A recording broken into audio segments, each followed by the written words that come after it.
Well, esta trove huma está horrible, pero no tem viento. Então, se tem viento, esta vai para lá, pero o viento está que colga, então é huma está que colga. E o caminho agora será, houve pânico, não sei o que está passando, mas não se tem conta de d'altra, mim não sei eigenlijk, está opa te explicar-me que está outro na riba outro, e me está wonder como é passa. Então, é outro outro problema, que é parte de nos bisa barcadeira que banda. Sim. Saya tak kunang bisa patur gente vai se não posso suportar holo. Você hopi viaje nebe com ignorância. Você pensa de momento, não ja, misschien portar que não está sendo erg. Dus bono sa em hoeverre você sigue, pero e minsaku hopi auto tem bateria dentro, dus ácido de bateria está malíssimo para a saúde de gente.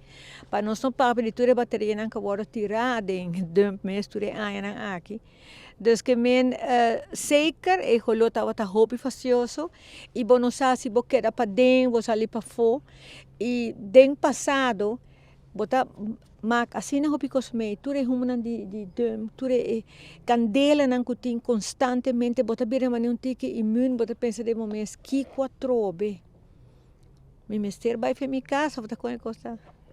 Afinal, Kiko senhora como habitante de Bucutiweg está sentindo que não tem uma solução tanto para o que está lugar de auto aqui. O lugar de auto também está maneira, sobre se botar imaginava que botin dump, então bana de je botin tudo conan com antas par, bisa botin auto, botin hero nang.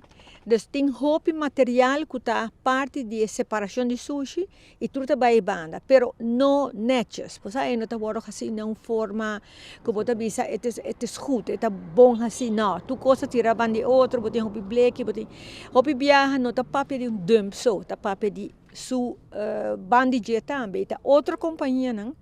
Que também está fazendo bibagem, mas não tem controle. Você tem que não me separa, ou quanto tempo você quer acumular sushi, não tem. Depois, nós estamos papiando de dump que possivelmente vai guardar será, mas espera que venha sanering. Sanering está que dump vai barra, mas chega de tende viaje, senhor Eduardo de Ferreira, chega de ser dilante, que ele chega de uma proposta dilante também.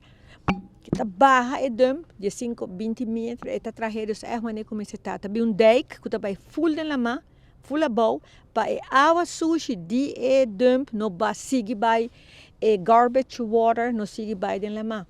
Pero bota papel também que me se organizar na banda também. Tu rehena que tá traje de saque, mas se tem uma maneira como tá tener, como tá fazer que quando anda hasi kune, se não vai exportar, que tempo não está exportar. Dus tudo isso é parte de bom manejo de waste management.